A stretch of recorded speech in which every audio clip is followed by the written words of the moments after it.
Hi there. Welcome to a series of videos called English for Emerson. On this channel, we learn basic English reading and writing and conversation. So far, because this channel expands on a daily basis, I have no idea where we're going to end up. It might not be good. It might not be good. You never can tell. It might be great. I have no idea. Today, we are going to learn a very important skill. And that is how to end a conversation. I'm going to tell everybody on this channel a secret. I'm not very good at talking to people a lot of times because I get bored and irritated and sometimes uncomfortable. Sometimes I get in a conversation with a certain kind of person and it's like, you know what? I don't want to do this anymore. I'm thinking to myself in my head. But the thing is, if you're in a conversation with somebody, for example, someone who's kind of tooting their own horn, who just talk about, like I do. Let's say you meet someone like me who goes off on a bunch of boring lectures, and and you think to yourself, my gosh, I do not want to be here listening to this guy. Well, here comes the guy on the lawnmower. That's one of the disadvantages of being on a golf course. You got this guy that comes by constantly out here, going by on this thing, mowing this grass. And he's got a branch on there too. He picks up the branches that get knocked off the trees in the wind. He's just always going by. He never stops. Anyway, sometimes you might be in a conversation with somebody who's just boring, or they're just dirty, or they're smelly, whatever. You just don't want to be there. Well, you can't. It's not really socially acceptable to say, you know what, I don't want to be here. Or it's not really socially acceptable to say, you know what, goodbye, and turn around and walk away. That's generally not how it's done. So how do you end it when you're listening to somebody who's a windbag or who smells, or you just don't want to talk to them? Well, the way I say it is this. Here is what we're going to do today. That's what we're going to talk about today. You need a pen. You need paper with lines on it going side to side. What I say is, when I want to get out of there gracefully, I might write that up, gracefully. I say, well, I've got to get going. Or maybe just, I've got to get going. Or maybe I would say, you know what? I've got to get going. That's probably what I would say. This is just kind of like us to smooth it out. I'm going to write that. You know what? This is how I end it right here. I love it. This is great. Only on this channel are you going to get stuff like this. Nobody else is going to teach you how to get the heck out of there. Because let's all face it. It gets old. It gets old as somebody who smells. They're a windbag. A windbag is somebody who just talks, boring, like I do when I get involved with my lectures. That's what you want to get away from sometimes. So what I say is, you know what? There's you with a capital Y. You know what? And we remember that the word know, when we know something, when we have an idea about something and we know it, that's a different kind of know. It's K-N-O-W. This is not the know like, no, don't do it. This is a different kind of know. This is the know like, I know where I'm supposed to be. I know something. There's two different kinds of no's. There's a no like, no, don't do it. And there's no like, I know what I'm doing. This is the one that's like, I know what I'm doing. You know what? I'm kind of crammed in down here at the end. I'm going to try to fit it. W-H-A.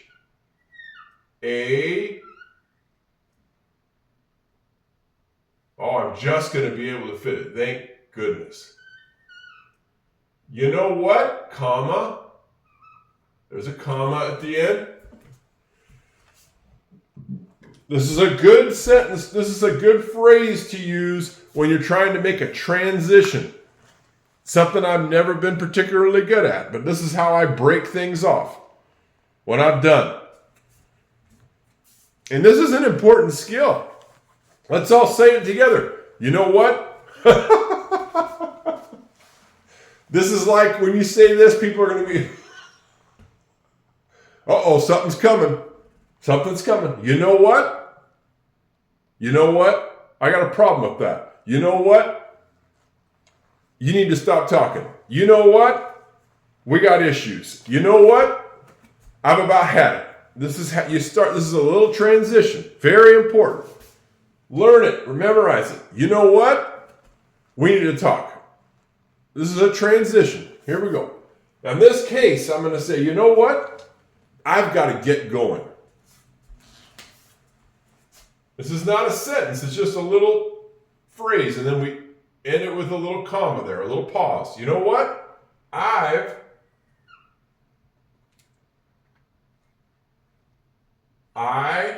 apostrophe V E.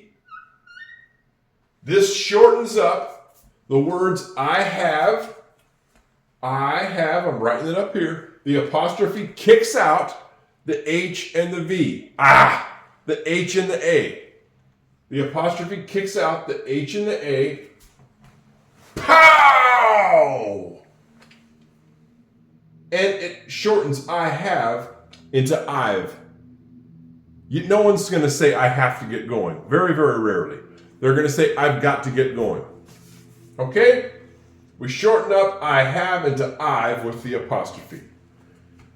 English is a lazy, sloppy language. We shorten up our words. I've got G-O-T.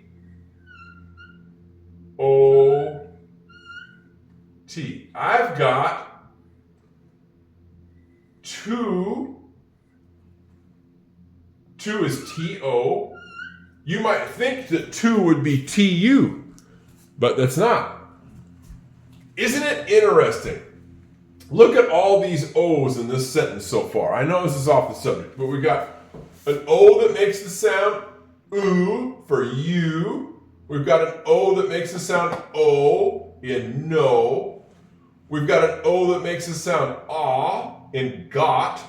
And we've got another O here that makes the sound oo in to. Ooh, oh, ah, ooh.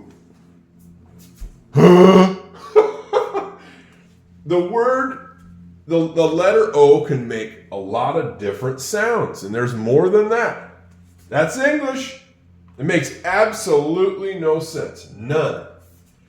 I've got to get. Can you think about this now? We had got. Now we're going to make the word get.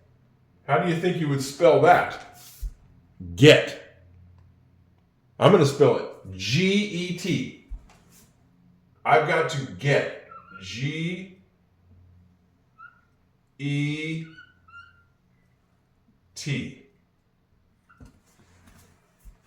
You know what? I've got to get going. Another G. I've got to get going. Well, we're going to use another G because we've got another G for going. Okay?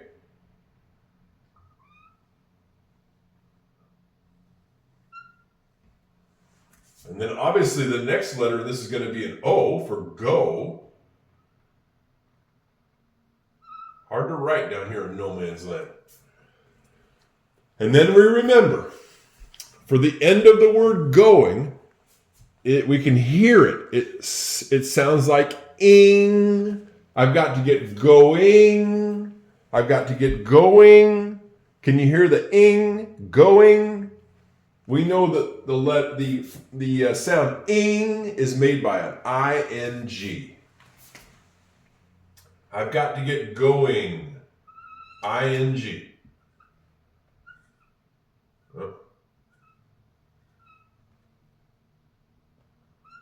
Well, period. This is how I end it. You know, I'm being honest with you today. I can't, if I was just to be honest, sometimes that's the most difficult thing. Is after a while, I can't stand to sit around and chit chat. I get tired of it. I just got to say, you know what? I've got to get going. I'm done with this. You know, listening takes a lot of energy from me. And it does for most people. Most people, if you actually talk to people, really talk to people, you find out that most people are bad listeners.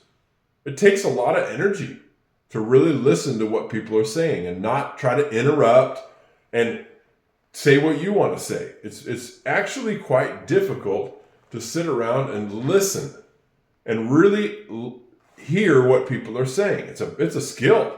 You'll meet in your life very few people who are really good listeners. If you do, you're lucky because those are rare people.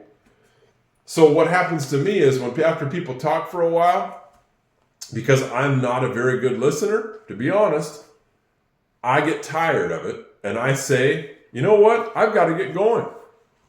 That's the truth. Once in a while, I meet someone who's a really, really good listener. I do. And once in a while, I also meet someone who's very, very interesting, who I could sit and listen to for hours. They're just so darn interesting, I could sit and listen to them for a long time. That's rare. But I've met people like that. And then I don't have to say this. You know what? I've got to get going. I could just say, you know what? I can sit here and listen to you all day. You're just so interesting. It's just how it is. It's just once in a while you meet people who are fascinating. Like when I was in Florida, one time I met some woman who was a nuclear physicist. She was like a genius, young woman. She was some kind of expert on nuclear reactors where they make electricity. I mean, a genius. I just sat and listened to her. She's very interesting. It wasn't boring at all. Learning all about nuclear reactors, it was unbelievable. But very rarely are you going to meet someone who's quite that interesting. Most people, to be honest, are quite boring. This is the truth. People lead pretty boring lives if you really get down to it a lot of times. That's sad. It's not very good for me to say. It's probably kind of mean. But I just say, you know what? I've got to get going. I'm bored. Which is probably what you're feeling right now, because this lesson's starting to get long and boring. Enough.